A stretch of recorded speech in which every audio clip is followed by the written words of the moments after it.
Hey guys, ഒരുപാട് നാളുകൊണ്ട് വിചാരിക്കുകയാണ് ചിപ്പി കഴിക്കണമെന്ന്. ചിപ്പി എന്ന് പറഞ്ഞാൽ മനസ്സിലാകുമല്ലോ, കല്ലുമ്മക്കായ. പല നാട്ടിലും പല പേരുകളാണ്. ഞങ്ങളുടെ നാട്ടിൽ ചിപ്പി കല്ലുമ്മക്കായ എന്ന് പറയും. അങ്ങനെ അവിടെ എത്തി ഗായ്സ്. ചിപ്പി പണ്ടെങ്ങാനോ കഴിച്ചൊരു ഓർമ്മയാണ്. ഒരു ക്യൂരിയോസിറ്റി കൊണ്ട് വെളിയിൽ ഇറങ്ങി വന്ന് അത് വരുന്നത് നോക്കി തന്നെ അവിടെയായിരുന്നു ഞാനും പൊന്നൂസും കൂടി. 50 എണ്ണം 600 രൂപയ്ക്കാണ് മേടിച്ചത്. ചിപ്പി കത്തി റേറ്റാണ്, എന്നാലും ഞങ്ങളുടെ ഒരു കൊതി കൊണ്ട് മേടിച്ചായിരുന്നു. അത് കഴിഞ്ഞ് അത് വെള്ളത്തിലിട്ട് തിളപ്പിക്കാൻ നിന്നു. 50 എണ്ണം ഉണ്ടോ എന്ന് ഞങ്ങൾ ചെക്ക് ചെയ്തു. അങ്ങോട്ടും ഇല്ല ഇങ്ങോട്ടുമില്ല, കറക്റ്റ് 50 എണ്ണം. വെള്ളത്തിലിട്ട് 2 മിനിറ്റ് കഴിയുമ്പോൾ ഈ ചിപ്പി ഇങ്ങനെ വിടർന്ന് വരുന്നത് കാണാൻ ഭയങ്കര രസമാണ്. അങ്ങനെ ചിപ്പി ക്ലീനാക്കി ഒരു സൈഡിലോട്ട് മാറ്റി. ഇനി ചെറിയ ഉള്ളി, വെളുത്തുള്ളി, ഇഞ്ചി ഒരു സൈഡിലോട്ട് മാറ്റുക.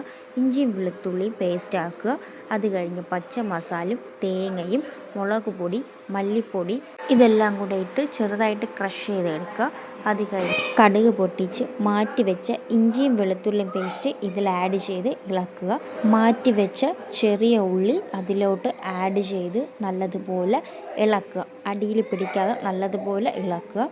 ഇത് അല്പം കഴിഞ്ഞ് കുറച്ച് ഉപ്പും മഞ്ഞൾപ്പൊടിയും ഇട്ട് നല്ലതുപോലെ ഇളക്കുക. ബ്രൗൺ ഷെയ്ഡിലായി വരുമ്പോഴത്തേക്കും നേരത്തെ ക്രഷ് ചെയ്ത് വെച്ച അരപ്പ് ഇതിലോട്ട് മിക്സാക്കി ഇളക്കുക. നോർമലി നമ്മൾ തോരൻ വയ്ക്കുന്നത് പോലെ തന്നെയാണ് ഈ ചിപ്പിത്തോരന് വയ്ക്കുന്നത്. പല നാട്ടിലും പല മോഡലാണ്. ഞങ്ങളുടെ ഇവിടെ ഇങ്ങനെയാണ് വയ്ക്കുന്നത്. അത് കഴിഞ്ഞ് ക്ലീൻ ചെയ്ത് വെച്ച ചിപ്പി ഇതിലോട്ട് ആഡ് ചെയ്തിട്ട് ഇളക്കുക. ഉടയാണ്ട് ഇളക്കാൻ നോക്കുക, അല്ലെങ്കിൽ ഉടഞ്ഞ് അത് ഒരുമാതിരി ചിപ്പ് ചെയ്ത് തോരൻ എഴുതുന്നുള്ള കൺഫ്യൂഷൻ. നല്ല ഈസിയാണ്, എല്ലാവർക്കും വയ്ക്കാൻ പറ്റുന്നത്. അങ്ങനെ നമ്മുടെ ചിപ്പി റെഡി ആയിരിക്കുന്നു.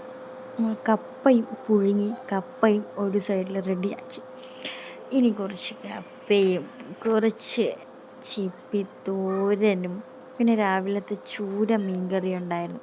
അതെല്ലാം കൂടെ ഇട്ട് ഇങ്ങനെ കുഴച്ച് എന്ന് പറഞ്ഞ് കഴിക്കണം. നല്ല സ്വാദാണ് കേട്ടോ. അപ്പോൾ എല്ലാവരും ട്രൈ ചെയ്യണം.